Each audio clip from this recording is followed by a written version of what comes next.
What's up, duelists? Did you miss me? I know, I missed a day. My streak is broken. But we're back on it. A little bit of a late night upload for me. Make sure and leave a like. Leave a comment. Missed you guys. I missed the comments, alright? I missed reading that kind of stuff. Today I'm going to be playing fairies. But I've got a little twist on this fairy deck. I cut the Nova Summoners, and I added Thunder Kings, and I cut one Christia, and I added a Soul of Purity and Light. This is a much more offensive fairy build. It's looking to take full advantage of the two summons you get from just normal summon plus soul, and then being able to back that up with a herald. And it's also a list that's a little bit more resilient to deck devastation virus, which is pretty popular side deck against this card.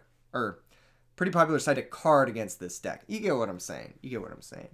Anyway, I got a few really big announcements coming up this week. So make sure and stay tuned for that. Subscribe if you aren't already. Check out the stuff in the description below. And I've got a couple of replays I wanted to show you guys. So we're going to go ahead and hop over to those bad boys. Replay number 1. Ooh, this is not replay number 1. This is the second one. Replay number 1 is this one versus Thalanor. Now, I'm going to try something a little different. I am just going to show my hand for this replay. I'm not going to show my opponent's hand. And hopefully this is going to be able to, I don't know, kind of showcase my thought process as I'm playing this deck. This is actually my favorite deck in all of Edison format, so I might have some good insights here. Let's see what happens. I lose the rock, paper, scissors, which is, it's tough. It's tough out here. My opening hand is actually not bad. I do have Soul plus Herald, which is it's a fast start if I can find another normal.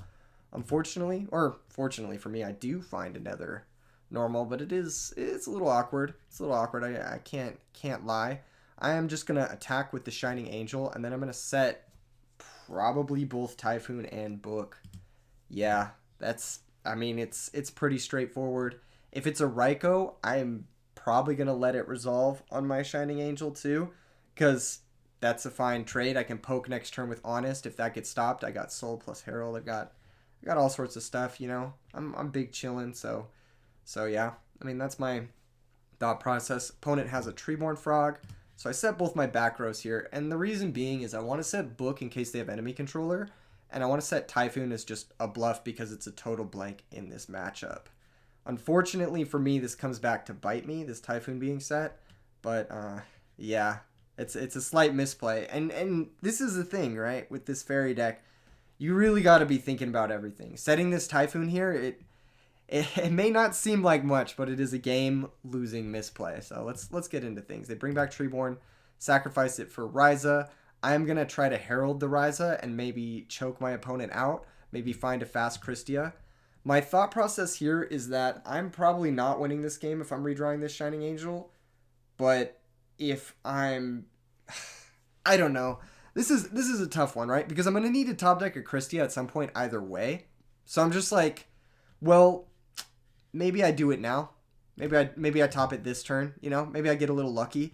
This matchup game 1 is actually really bad for fairies if you don't open Christia, and I've cut down to one Christia in this list, so that's where we're at. I Herald the Ryza. I'm like, maybe they have a worse start, maybe they have a slower start, maybe I find a way to, stunt them, maybe I find a Solemn Judgment, and this is just enough to win the game. There's a couple top decks here that just outright win me the game.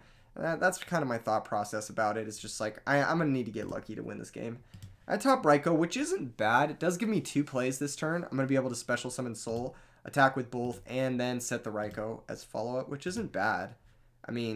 It's just ends up being tough because the opponent does have the enemy controller, and we're pretty much forced to book the Soul. You could choose not to book the Soul, but... if they have Light and Darkness Dragon, it's so bad if I don't book the Soul, So, yeah. It's hard to tell for sure what they're on, but I know for sure they're on Frog Monarchs because that's the only deck that plays Enemy Controller, Ryza, and Treeborn like this. So they very well could be on Light and Darkness, and it's rough, it's rough out here. But they have the Caius, and they're going to be able to kill our whole board. And then I believe our top deck is Trap Dust Shoot, which... it's not the worst. I am going to be able to Trap Dust Shoot their hand and maybe somehow get out of this. I have 3 fairies in grave. Not the best. I'm going to be honest. I attack directly for 200 and then I pass. Here I dust shoot the opponent, and yeah, their hand's pretty insane. It's like Subsitode, Treeborn, Dark Dust, Ryza, Caius, I believe, and we are going to lose game 1 because they're going to Ryza our dead Space Typhoon, and there's no shot for top decking there. And I know that like setting the Typhoon there probably wasn't what was going to lose me the game. Probably I was going to lose to the subsequent Monarch turns where I just like fell behind and didn't really have an answer to their situation, and I kind of bricked on a few draws, and they had just the right amount of interaction plus Monarchs. But it's still one of those little misplays where you got to look back on it and be like, yeah, maybe I should have held it there. Maybe there was a chance I make a Bryonic with the Herald or something. Maybe there's some reason to hold on to it and not set it there as a bluff, because what are the chances my opponent's blind Typhooning anyway? It's pretty low, as opposed to me getting Ryza locked, which is actually pretty high. Anyway, in the sideboard, I have obviously the 2 copies of Christia, which I can bring in. I bring in 2 DD Crows, and I bring in the 2 Mask of Restricts. I also elect to bring in a Royal Oppression. I side out 2 copies of Raikou in this matchup. Well, actually, I think I only side out 1 copy of Raikou in this matchup because, yeah, you need outs to dupe block. That makes sense, yeah. I side out 1 copy of Raikou. I side out, I think I side out a Dimensional Alchemist. I definitely side out the Thunder Kings. I think I side out a Soul of Purity and Light, maybe even 2 Soul of Purity and Lights. Side out the Heavy Storm, the Space Typhoon, and I don't really remember. I think that's it. I think that's all the cards I side out. I'm not really sure. We'll find out as the game goes along. Opening hand is pretty solid. I do have my key Floodgate. The thing with these Frog Monarch decks is they're just so damn linear, and this card is an auto win against them. So even though the game 1 matchup is pretty bad for you, you have like between the 3 Christias and the 2 Mask of Restricts and a few other like just really, really solid setups you can get with like Herald of Orange Light. You just have a really good game 2 and 3 in this matchup. So I think overall the matchup is favored for fairies, but game 1 it's just really rough because you don't have the right configuration. Yeah. And I mean, that's just the Frog Monarch deck in general. You're just hoping to get lucky in game 2 and 3 because everyone gets to bring in their stuff. I'm spoiling a little bit of the opponent's hand. So I set the Torrential Tribute, I set the Mask of Restrict, and I pass. The reason I do this is I don't want my Shining Angel to get, like fucked turn 1. I'm not exactly sure how they do it. Like Brain Control or something. I don't know. Heavy Storm, and then I'd have to Torrential Tribute. Hey, you get what I'm saying. You get what I'm saying. Swap Frog gets summoned. I just let this happen. I'm not too worried about this. Opponent passes a turn. I draw another Shining Angel, and here I'm pretty cool committing it because I have a second one, of course, as backup to get my Christie alive. I attack directly for 1,400. Opponent doesn't do anything. Oh, they drop Trag. That's right. So they drop the Trag here, and I'm like, I make a bit of a misplay here too as well. I actually don't Mask of Restrict on my turn, which is something I should do. In their draw phase, I like to use it, but that gives them the opportunity to chain an enemy controller from their hand. So this is a misplay on my part as well. Tiny things, they do add up. They do add up. Mask of Restrict in the draw phase. Thankfully, there's no enemy controller. Sacrificing the Trag is punish. Not that that would be a great play for the opponent. I mean, it'd be pretty hard to convert with a face-up Mask of Restrict off of a Shining Angel, but I mean, a little bit of a mistake. A little bit of a mistake on my part. It gave him an opportunity to do something. Let's say they were playing a tuner or whatnot. I would have been forced to do some stuff that maybe I didn't want to do. They bring back Treeborn. I don't think this is a good play from the opponent. I don't think they should bring back Treeborn here because my deck does play DD Warrior Lady. So you're just giving me extra opportunities to banish this Treeborn Frog when you don't really need to do that at all. They switch the Trag to attack. They attack into my Shining Angel, and I am, I believe, going to go get one of those DD Warrior Ladies from my deck.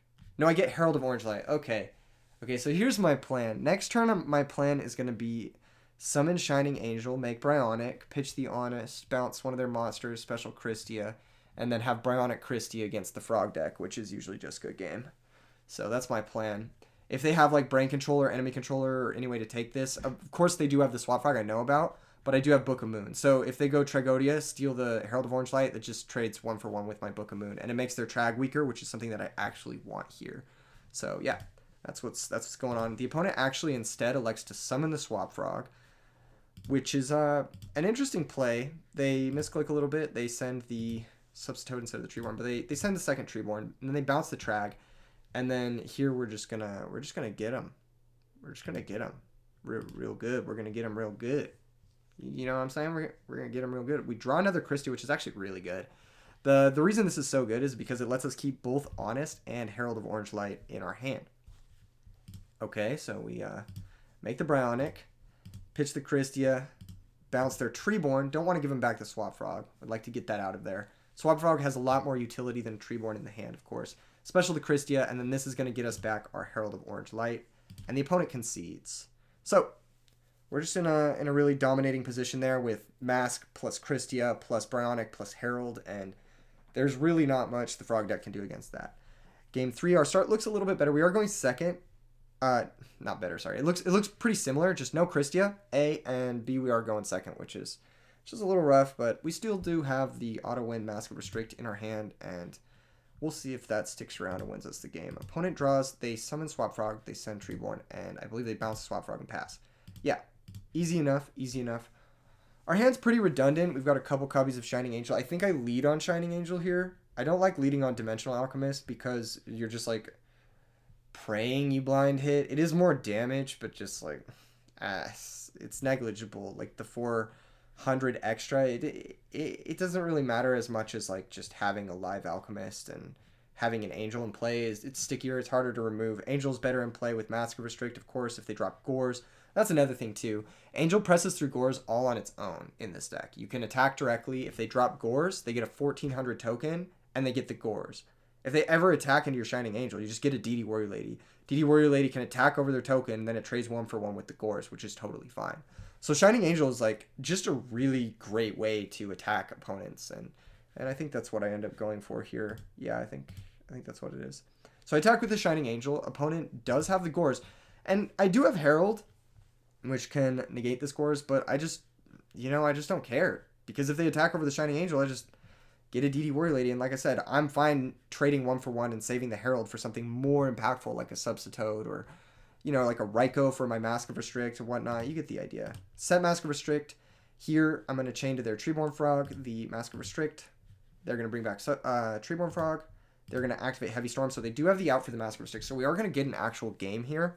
Otherwise, they would have just fucking lost, which is, yeah, it's kind of funny, but yeah.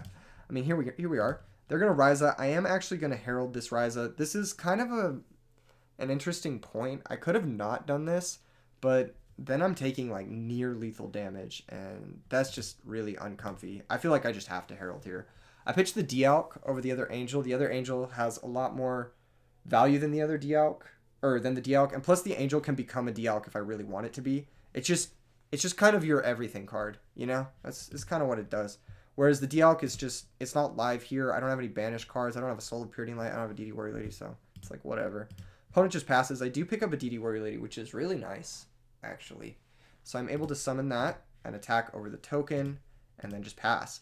If the opponent has a Monarch here, they're going to have to Monarch one of these, and then Honest plus the DD Warrior Lady just trades with their whole board, which I'm cool with.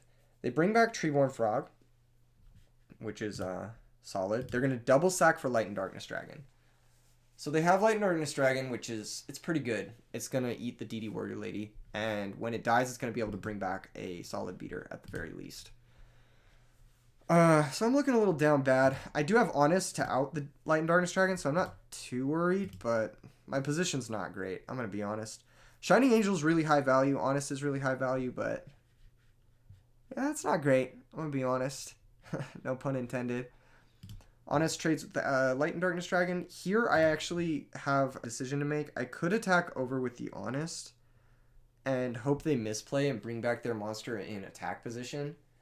But if I do that, they'll just bring back their monster in defense position and take less damage. So it's kind of just like praying the opponent misplays, which I'm never really a big fan of doing, even though our opponent very well might have misplayed considering how they play the following situation. They do bring back Gores in attack position, and they don't really play around us having another Honest. So, yeah. I mean, I think I made the right play here, but I could have done it the other way and maybe cleared that. Who knows? Bounce the Honest, set the Bottomless, and pass. They bring back Treeborn Frog. Totally fine by me. They switch the Gores, and then they set a back row here, which is a Dust Tornado. I mean, that's fine. That's fine to set the Dust here because we do have a back row, so it's not going to shut off their Treeborn Frog. I do pick up Christia, and I boarded up to 3 of them, so I'm like, okay, now I can actually kind of play the game, right? now I can actually do some stuff because I have a game plan. Before I was just kind of like, whatever, hope they aggro me, hope they run into a Shining Angel. But that's kind of the thing. If they're playing passive like this, eventually I'm going to draw Christia. And then eventually they're going to be fucking boned. And that's another thing too about the Mask plus Christia combo plus Herald combo, is that all three of these cards demand very different outs. Mask of Restrict demands the Dust Tornado, Mystical Space Typhoon out, Heavy Storm, whatever. Christia it demands monster outs, of course. And then Herald of Orange Light demands like handouts, like Trap Dust Shoot or Mind Crush or Water Art, whatever they want to do, Thestalos, that kind of stuff. So these three cards, when you pair them all together, it's like you force your opponent to have three answers that are very different and don't cover each other. The only like exception would be like Phoenix Wing Wind Blast, which is of course just a great card in this format in general. So, but they're still doing that at disadvantage because the Christia will already plus back. They'll have to go -1 against the Master Restrict, and then they'll have to deal with it on the following turn. There's a lot of different issues with that, of course, in this post board game plan. So I think this is a really solid post board game plan in this matchup. Angel's going to attack over the Treeborn, and this is going to basically force them to use the Dust now, if that's what that is. And I'm going to set another Angel here. Now I'm up a normal summon, and this is so big. Against the Frog Monarch deck, if you're ever up a normal summon, they can basically never come back without Soul Exchange or Enemy Controller. They only summon one monster per turn, and that's the biggest issue with the pure Frog Monarch decks, is that you're stuck playing one card per turn. You don't get the luxury of other like normal summon heavy decks of being able to set trap cards and use those as pseudo normal summons. In this position, I'm up a full normal summon. Even if they have another Monarch here, like they're just fucked because I'm going to be able to crash into it and summon a Christia and the game's going to end. So right now the opponent's actually in a really bad position, even though they may not realize it. kind of funny how things work out. Okay, Swap Frog gets summoned. They are going to send a monster from their deck to the graveyard. They're going to Brain Control the Shining Angel. So they do have the ability to make a couple different plays here. They are burning this Brain Control, which I'm not the biggest fan of. I'm going to be honest. Once again, no pun intended. I don't think that this is a great use of their Brain Control. I feel like you need to hold this card. You need to save it for when the Christia hits play, because the Christia is going to hit play, and you're going to need an out. And this is one of the like 2 cards that outs it in the main phase. So, yeah, I'm not a fan of this play at all. Especially because my set is just very likely another Shining Angel. So, and yeah, that's what it ends up being. I go ahead and get DD Warrior Lady from my deck. Here I'm basically like, if they want to attack into this with Gores, then I'm going to drop Honest. And then I'm going to be able to banish their Treeborn. Maybe not. Maybe even just summon the Christia. Either way, I go to 4 fairies. It's very difficult for them to... What is the word? Oh, it's very difficult for them to both sack off this Shining Angel and attack into my DD Warrior Lady and force me to use this Honest. But in hindsight, they probably should have attacked the DD Warrior Lady and forced the Honest. They like not to. They just bounce the Swap Frog. Then they pitch it to 1-for-1 and they Substitute out. Whatever, and then they Substitute, go through their Froggy Boys, and end on double dupe Substitute Gores, and they pass. Draw for turn is return. So I'm like, okay, I have 4 fairies right now. One of them's Herald of Orange Light. I feel like I need to special the Christia right now to get back the Herald of Orange Light, because that way, if they have a Monarch, they're going to be forced to sack one of their 4 cards, which are all very good, because they're not going to get back their Treeborn if Christia's in play. They're going to need to sack one of their 4 monsters that is very good in order to play a Monarch, and then I'll have a Herald for that.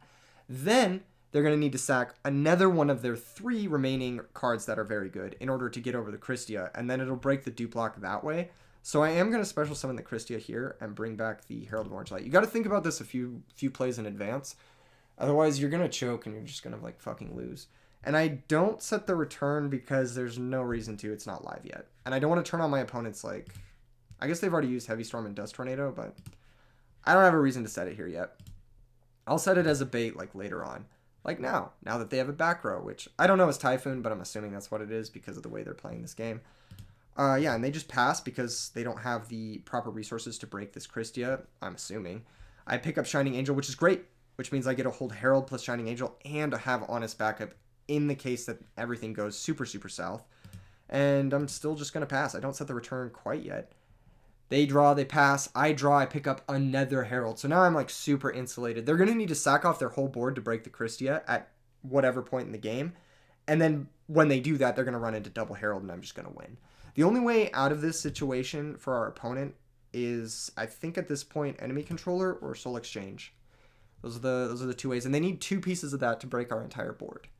Otherwise, they're just kind of stuck in this Drago. And I pick up a 3rd herald, which is super funny because this is just solemn judgment in this matchup. It's just so good. I do end up setting the return here because I'm gonna need to set something eventually, and I might as well set the dead back row first because it'll bait out a Space Typhoon. And if I draw a real back row next turn, I will want that card to not get Space Typhooned or Dust Tornadoed or Wind Blasted or whatever. So yeah, here the return does get Space Typhooned. They draw, they set another back row, another Dust Tornado. I pick up Raikou, which is great. This is actually gonna break up this lock. It's gonna force the opponent to act. And this is kind of why I do leave in the Raikous in the post-board situations, because you end up in this situation where you're like, you have Christia Herald, and maybe they have dupe lock, and then you just need Raikou to break the dupe lock. This situation is actually really common in this matchup, so that's why I do leave in the Raikous. Even though they are pretty bad when you're back-footing against Monarchs, you just kind of need a lot of outs to this dupe frog situation, so having 1 or 2 Raikous in post-board is not bad. Here they're forced to act, so they sack their worst monster, which is a Substitoad. For the Caius, I am going to herald this, pitching the Shining Angel, I believe. Yep. That gets negated. Then on our turn, I draw Mirror Force. I flip Raikou, pop the Dupe Frog. It misses timing because of the way Raikou works in Edison format.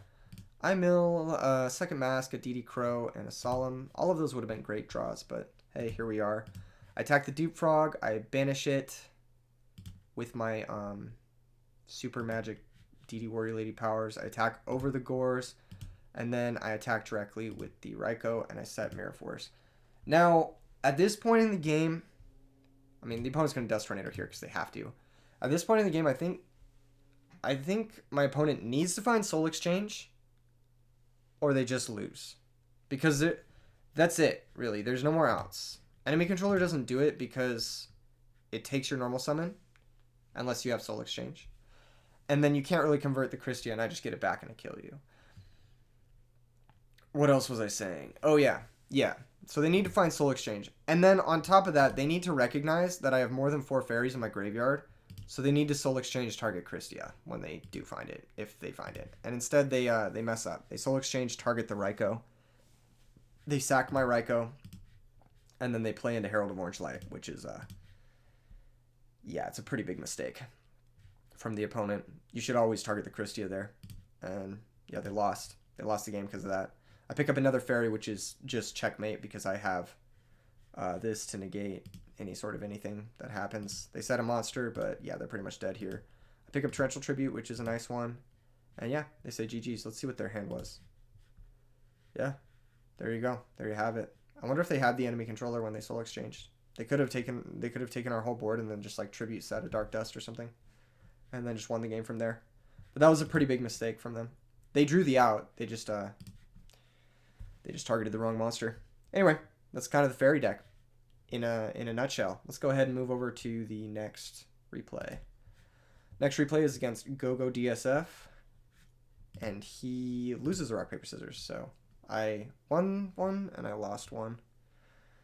I start off. Ooh, I'm showing his hand. Let me just show my hand. I didn't look at it. Can't comment on it. You guys didn't see anything. You didn't see anything. I start off with a pretty solid hand. Actually, this is a really good hand because I have Thunder King plus Herald plus Typhoon plus Call. So I summon Thunder King, I set Typhoon, I set Call. The reason I do this is because if I'm forced to negate something with the Thunder King, I would like to be able to call it back on the next turn, and I would like to be able to Typhoon a back row on their end phase. Book has a lot of value in my hand, so I like to hold it. I can get a lot out of this book by holding it here. That's just something you get. You get when you play the deck a lot. You're like when to hold book, when to set book, all that kind of stuff. The Future Fusion, I chain space. Perfect. It's exactly what you want the Space Typhoon turn 1 for. They activate Star Blast, which is a unique tech in this deck. So right now I don't really know what they're on. I think they're on dragons. And I think they are about to summon a Yamada dragon, which means I have Herald for it, and I'm not too upset about that, but it is still a big resource trade. And then I gotta be careful of late game Drago, but they actually Star Blast into a Machina Fortress, which is pretty good for us, I think, all things considered, because we have the Angel to out it. They attack the Thunder King. We take 600, which, yeah, it sucks. But hey, here we are. Pick up Soul of Purity and Light, which is a lot of pressure, too. A lot of pressure. And it might make me consider crashing Shining Angel multiple times. However, now I'm like pretty certain they're on either a Jinzo OTK build or they are on Ancient Gear. And I don't want to lose too much life points because this matchup, your life points matter a lot. You can like randomly die to like turns where they just Ancient Gear Golem your set Raikou and then like have a limiter removal. So if you go below a certain threshold, which is like 7,000, I think that's like my happy point, or that's where my happy point ends. Anything higher than 7,000, you're pretty good, but below 7,000, you're kind of in a dangerous zone. So you gotta be a little careful with how you play your life points in this matchup. I do crash the Shining Angel once, I believe. Yeah, just once. And then I tried to banish the Machina Fortress with DD Warrior Lady, but they Magic Cylinder. Again, another reason why you have to be a little careful of your life points in this matchup is because they can have crazy techs like this or like Ceasefire or like Ancient Forest or whatever to just like game you out of nowhere. So you got to be really careful of this kind of stuff. Here I do set the Book of Moon because I need to. If they have Ancient Gear Beast, it's just important that I have that. And I think that's it. I think I don't do anything else. Here they activate Terraforming, and I know what you're thinking.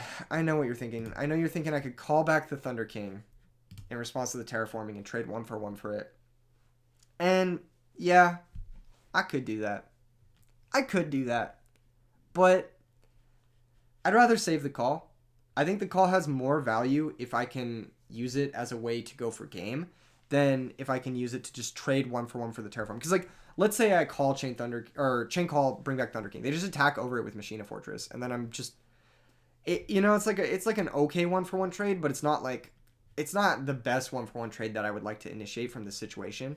Whereas I think I can maybe put together a turn where I'm Herald plus DD Warrior Lady into a 6-star, like Yugioh maybe, and then maybe call back the DD Warrior Lady and just get more value out of it that way and get more tempo out of it as opposed to just trading for a spell card that didn't even cost my opponent's like turn or their normal summon or anything. So yeah, I like not to do that. I know it's tempting to want to go for that trade there, but yeah, I didn't.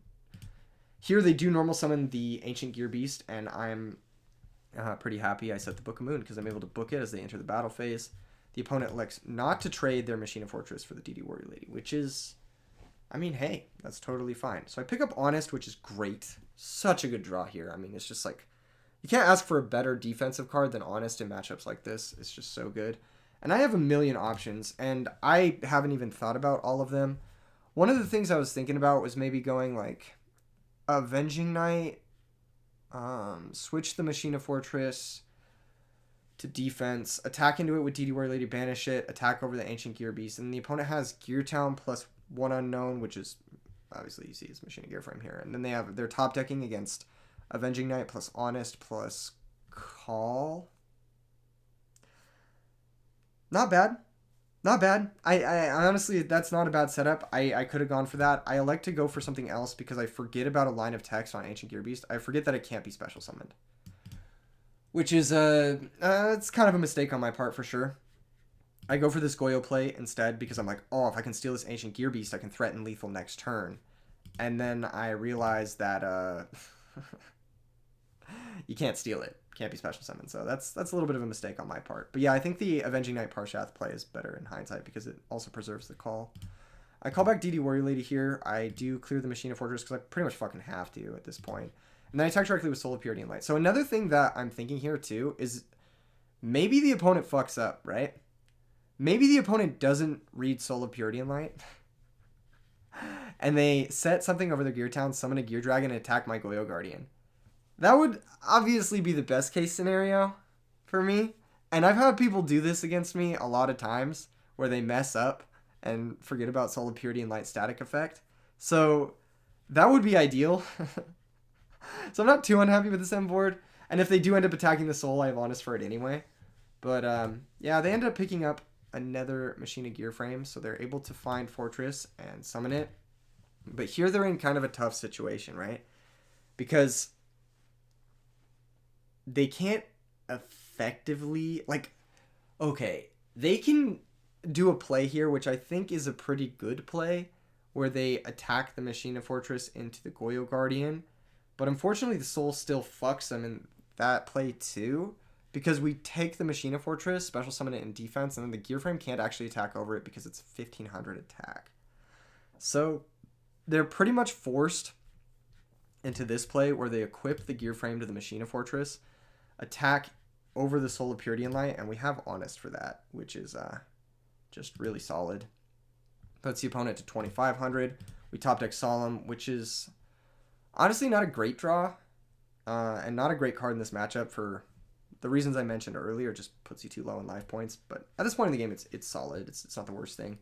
Yugioh is gonna take the Machina Fortress, and the reason I do this is because I still do have the Soul, and I'm like, I could leave them with the Machina Fortress in grave, right? But the two cards they could normal summon that attack over this, Machina Gear Frame, can't attack over it because of Soul. And then Ancient Gear Beast, if it attacks over the Machina Fortress, it negates the effects of Machina Fortress. And I'm totally cool with that. That means they can't bring back the Machina Fortress with like a top deck Gear Dragon or whatnot. I also do want it out of the grave. I know that I have the Solemn Judgment to basically guarantee lethal if they top deck an 8-star, but I don't want like some freak circumstance where they're able to put together two cards and one of them's an 8-star that brings back the Fortress and they're able to force the Solemn in a different way. So yeah, I'm going to attack directly with the Soul of Purity and Light and basically put them on one top deck and then set the Solemn Judgment and pass. They end up top decking Call of the Haunted, but that's not going to be good enough because I do have Solemn Judgment. And then we go to game 2. Game 2. I boarded in Cyber Dragons. I boarded in Christias. I boarded out, I think, 2 or 3 Raikou. I think I boarded out 2 Herald of Orange Light. I think I boarded out a Dimensional Alchemist. Basically, I just boarded down on all the stuff that gets fucked by Ancient Gear Beast. And then I just boarded in on a bunch of other stuff that doesn't get fucked by Ancient Gear Beast, more or less. I brought in the Cyber Dragons, of course. I brought in Smashing Grounds, because you do need outs to things like Ancient Gear Golem. And I brought in... What else did I bring in? I don't fully remember, but we'll see. We'll see. I left in all the books. That's the important thing. I sided out Heavy Storm as well, because they can oftentimes have, like, Gear Town, and you don't want to Heavy Storm them. I brought in Dust Tornadoes instead, because you can chain that to Gear Town, make it miss timing. That sort of thing. Okay, let's see. Opponent starts off with Future Fusion. Both games have Future Fusion, but this time it's going to resolve. And this is a big fucking problem, because that card is fucking insane. Like, I don't know if you guys know what this card does, but it's just, like, a fucking giant piercer that deals 1,000,000 damage, and if it ever dies, you get another giant piercer back, which is just obscene. So, opponent's able to Future Fusion for that. And then on our turn, we draw Thunder... Did we draw Thunder King this turn? I don't remember. We drew something this turn. I'm going to summon Shining Angel. I want to play a little bit around Bottomless Trap Hole. I don't like summoning Thunder King Ryo into unknown back rows on the first turn of the game. I kind of like sticking it like later on. I know it's like counterintuitive because you want this early against Terraforming and Machina Gear Frame, but you also want to use these. And I'm not really sold on the Thunder Kings quite yet, but yeah, Shining Angel also attacks into Mirror Force and stuff better because I do have Book. So that's kind of my thought process here. Attack directly with the Angel, set Call, and Book, because if they are going to Heavy Storm, they're going to have to clear both their back row. And I did correctly predict the Bottomless Trap Hole, so correct play to summon the Shining Angel there for sure. They're going to set another back row. We're going to draw, and it's Dust Tornado, which is great because it's an out to this Future Fusion, which is going to be able to summon their ultimate Ancient Gear Golem and fuck us more or less. Here I attack directly for 1400. I don't have a great answer to Mirror Force, so I'm actually just going to set the follow-up Angel and set the Dust Tornado and pass. I didn't want to swing both Angels into Mirror Force. I know I have Call of the Haunted, right? I know I have it, and I know I have Book of Moon, but I just don't want to get 2 for 1. It's just not a good feeling to get 2 for 1 at any point in the game, especially when Shining Angel is kind of like the best card in this deck because it's every card in the deck. It just gets me whatever I need it to get me at any point. In this matchup, oftentimes DD Warrior Lady. So these are essentially DD Warrior Ladies, and I don't want to lose both my DD Warrior Ladies to a Mirror Force at this point in the game. Opponent's going to draw. I'm going to try to Dust Tornado their Future Fusion, but their new set card is actually Solemn Judgment. And this puts my opponent actually quite low, which means if I find something like an Honest or, I don't know, just a way to get in a few points of damage, I might actually be sitting kind of pretty here. But I've got to figure out a way to deal with this ultimate Ancient Gear Golem, which now is wearing a fucking Megamorph. It's a 8800 Ultimate Ancient Gear Golem, which is actually insane. If I didn't have Book of Moon, specifically Book of Moon here, I would have actually just fucking lost the game, which is crazy. This card is insane. This card is so good. It's so ridiculously good. And it's a piercer too, so naturally they're going to attack the defense position. Thankfully on inner battle phase, I do have Book of Moon for it, but I'm going to have to spend a shit ton of resources to deal with this, and it's going to be able to bring back another card, so down bad, to say the least. They pass the turn, I pick up Smashing Ground. This is kind of a treading water answer to this card, but I just need to play it because I can't risk to take that much damage. Unfortunately, I'm going to attack into it with Thunder King Ryo, take the least amount of damage possible, and then Smashing Ground it. They're going to be able to special summon back one of their Ancient Gear monsters. And here, I need them to mess up. I actually just need them to mess up and bring back Ancient Gear Golem. Because if they bring back Ancient Gear Beast, I fucking lose. Like, I actually just fucking lose. And thankfully, they bring back the Golem, which is just, like, exactly what I needed them to do. They go to battle phase. They attack over the Thunder King. Nothing I can do about this. Take 1100. Main phase 2. They summon Machina Fortress. So this is kind of a defensive move from the opponent, but at the same time, I don't love this play. It's not bad, right? It's not bad, but putting it in attack position is going to allow me to do some kind of naughty things, I will say. Kind of naughty things.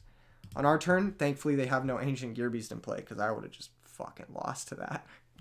I pick up Shining Angel, and here I do have lethal, but you guys got to figure it out. It's a little bit convoluted. I mean, it's not the most convoluted lethal, but you're probably thinking like, oh, maybe stick the Christia, maybe like try to figure out your way that way. But I'm like, nah. I have lethal through the bottomless trap hole, which I'm pretty sure they have at this point.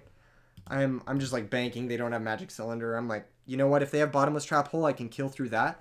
And in situations like this where you're fucking losing, you're down bad, and you have like a bunch of different lines, pick the one thing you can play around and then play around that. And just be like, okay, maybe I can't play around Magic Cylinder. Maybe I can't play around these other cards, but I can play around Bottomless Trap Hole, and I have been doing so the whole game. So I'm going to try that out. I'm going to try to play around Bottomless Trap Hole. Yeah, and I attack first Angel into the Fortress, special summon out DD Warrior Lady. Now, I actually need to attack the second Angel into the Fortress before I start banishing things because I need the additional life point buffer by taking only 1100 as opposed to taking 1600. So, yeah, I'm able to special summon out a second DD Warrior Lady. Here I'm able to crash, take 1000, banish their monster, attack through this, take 1500, go to exactly 700, attack directly for 1400, and then call back Shining Angel and attack directly for game.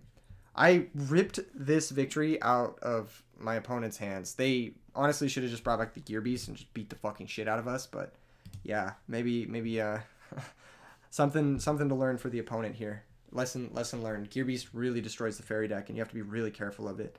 I might need to side additional outs to it. I'm not really sure what though. I'll figure it out.